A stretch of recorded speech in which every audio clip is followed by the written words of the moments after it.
ఇప్పుడు ఈ గవర్నమెంట్ వచ్చిన తర్వాత ఎట్లుంది పరిస్థితి, మీ రైతుల పరిస్థితి ఏ విధంగా ఉంది?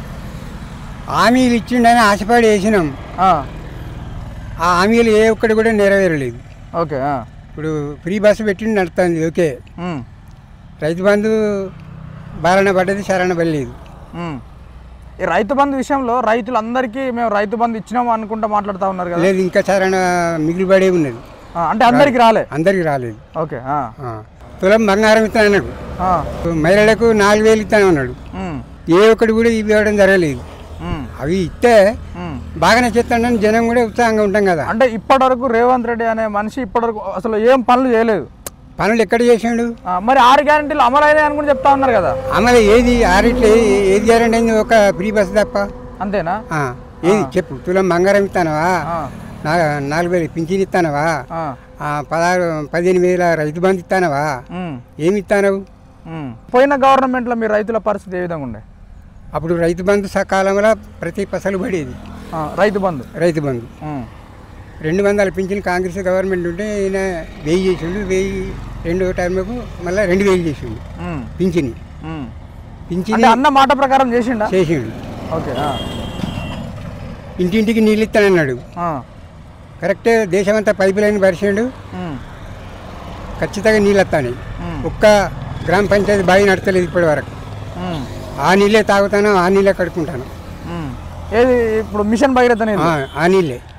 తర్వాత ఇప్పుడు సరే కాళేశ్వరం కూలిపోయింది, ఖరాబ్ అయింది, అప్పుల కుప్ప అయింది అని అంటారు. ఓకే, దాన్ని రిపేర్ చేసుకొని నడిపించి ఇప్పుడు కాళేశ్వరం విషయం వచ్చింది కాబట్టి అడుగుతున్నా.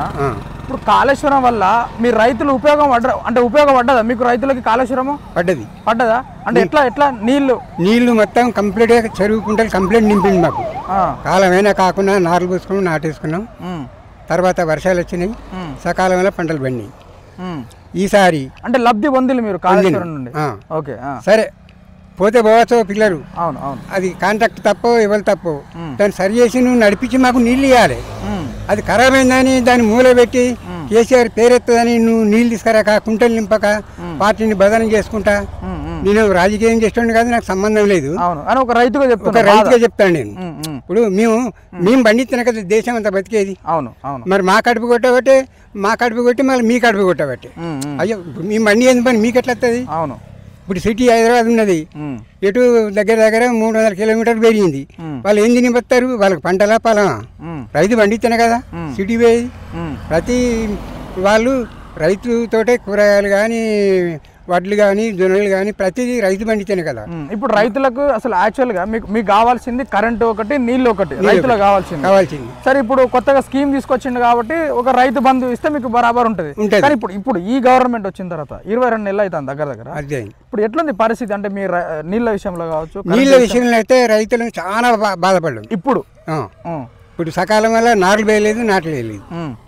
తర్వాత పిండి బస్తాలకైతే మళ్ళీ చెప్పుల లైన్లే స్టార్ట్ అయినాయి. ఒక్క పిండి బత్త దొరకలేమన్నది. అంటే ఇప్పటికి ఇబ్బంది పడతా ఉన్నారు. ఇప్పటికి ఇంకా ఇబ్బంది. యూరియాకి ఇప్పుడు అవి రావు. ఒక బత్తకు ఇంకో బత్త లింక్ పెడతారు, అవసరం లేని బత్త. ఇక దానికి మనం ఏం చేసుకుంటామని యూరియానే బంద్ చేసి గదే 20 వాడుతున్నాం. ఇప్పుడు కేసీఆర్ అనే వ్యక్తి రైతుల గురించి ఆలోచించిండు. రేవంత్ రెడ్డి సార్ ఇప్పుడు ఆలోచిస్తానన్నాడు, మమ్మల్ని వెనకబడేస్తాడు. ఆలోచిస్తానన్నాడు, రైతులను కరెక్ట్ నేను కన్నాల్లో పెట్టి చూసుకుంటానన్నాడు. పిండి బత్తాలు కరువు చేసి, నీళ్ళు కరువు చేసి మాకు నీళ్ళు. మీ రైతుల గురించి కేసీఆర్ ఆలోచించిండు అని చెప్తా ఉన్నావు కదా. ఓడిపోయిన తర్వాత ఎట్లా అనిపించింది మీకు? కేసీఆర్ ఓడిపోయిండు అని చెప్పారు కదా, ఎట్లా అనిపించింది? అయితే జనము కొంచెం మార్పు కోరుకున్నాడు. ఎట్లా మార్పు కోరుకున్నాడు? రేవంత్ రెడ్డి చేసిన వాగ్దానాలకు మార్పు కోరుకున్నారు. కేసీఆర్ ఉన్నప్పుడు మాకు రైతులకు మేలు జరిగింది, అన్ని విధాలుగా మాకు మంచి రైతులను బాగు చేసిండు అన్నట్టుగా మీరు చెప్పుకొస్తా ఉన్నారు కదా.